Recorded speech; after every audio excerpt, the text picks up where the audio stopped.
আসসালামু আলাইকুম ওয়া রাহমাতুল্লাহি ওয়া বারাকাতুহু। চোখে দেখতে না পাওয়াটা একটা সমস্যা বটে, তবে খুব গুরুতর সমস্যা নয়। জগতে প্রতারণার সবচেয়ে বিশ্বস্ত অঙ্গই সম্ভবত চোখ। চোখে দিব্যি দেখতে পায় এমন কত লোকই তো অন্য লোককে চোখে চোখ রেখে খুন করে ফেলে।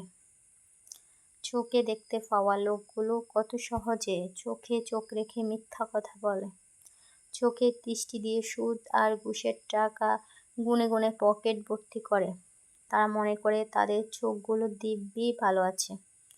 কেবল চোখে দেখতে পাওয়াই কি চোখের সুস্থতা? ইবনু উম্মি মাকতুম রাদিয়াল্লাহু আনহু একজন অন্ধ সাহাবী। চর্মচক্ষু দিয়ে দুনিয়াকে দেখার সুবিধা থেকে তিনি ছিলেন বঞ্চিত। তবে তিনি কি সত্যিই অন্ধ ছিলেন? সত্যি কি তিনি চোখে দেখতে পেতেন না? যদি নাই দেখতে পান, হেরা গুহা থেকে উৎসারিত সে শুদ্ধতম আলোর খোঁজ তিনি পেলেন কিভাবে? এভাবে ঠিক ঠিক চিনে ফেলেছিলেন আসমান ভেদ করে আসা সে সত্যিটিকে।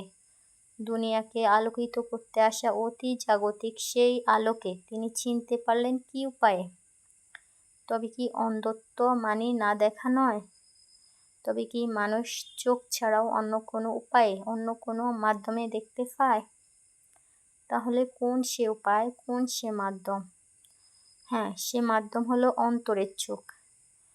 বক্ষস্থিত যে চোখ, সে চোখ যদি সুস্থ থাকে তার জন্য দুনিয়া কখনো অন্ধকার হয় না।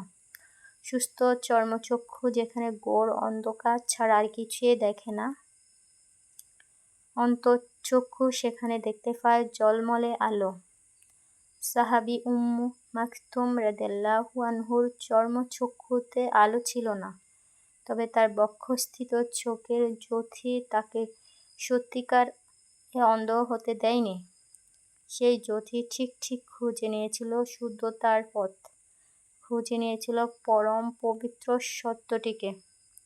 সে সত্যের নাম তাওহীদ, একত্ববাদ, এক ইলাহ, এক মাবুদ। পক্ষান্তরে আবু জাহেল কিংবা আবু লাহাবের কথা চিন্তা করুন। বাহ্যিক চোখে দুনিয়ার সব কিছু তারা দেখতে পেলেও তাদের অন্তরের চোখ ছিল মৃত। তাদের চর্মচক্ষু ছিল দিব্যি সুস্থ, কিন্তু বক্ষস্থিত যে চোখ, সেই চোখ ছিল আলোকহীন। বাহ্যিক চোখে দুনিয়ার সব কিছু দেখার স্বাদ মিটলেও তারা দেখতে পায়নি আসমানি আলোর প্রবাহ, যে আলোর ঝিলিক রাঙিয়ে দিয়ে গেছে পৃথিবীর প্রত্যন্ত, যে আলোতে ঝলমল করে উঠেছিল মরু মুশরিকের উপত্যকা। সেই আলোর বাণী পৌঁছাতে পারেনি তাদের অন্তরের কুঠুরিতে। তাদের অন্তরের চোখ ছিল মৃত। অন্তরের চোখ মরে যাওয়াতে তারা সত্যটাকে চিনতে পারেনি, খুঁজে আনতে পারেনি দিগন্ত বিস্তৃত সেই ঐশী আলোর রেখা।